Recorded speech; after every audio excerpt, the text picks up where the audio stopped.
The prostate, you see it here, it's this walnut shaped, it's actually a muscle and a gland tissue, and it wraps around your urethra, and that's the tube that passes the urine from your bladder to the outside of your body. And that's important because when you have a prostatectomy and this is removed, sometimes that tube is affected, and that's why we come up with continence issues related to continence.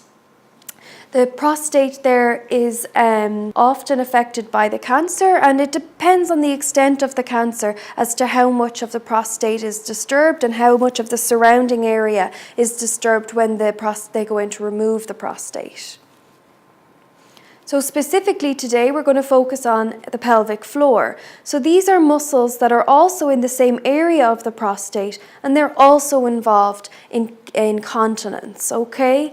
So the prostate has a muscle within it, and that muscle within the prostate, when it contracts, it kinks the urethra so that the urine can't come out. When the prostate is removed, that muscle is also removed. So the muscle that's within the prostate is no longer there.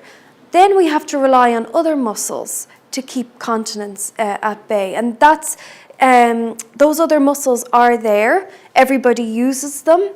But when you lose the muscle within your prostate, sometimes they're not quite ready to step up to the mark. So they're not quite ready to take over fully from the job that the muscle in your prostate did, okay? So we have these pelvic floor muscles. You can see that they will sling along the bottom here under the prostate and over to here. Those muscles are there, and they have a function in keeping you continent and keeping any leakage at bay. But like I said, how ready are they to do that job when the prostate is removed? And that's really what we have to get to grips with.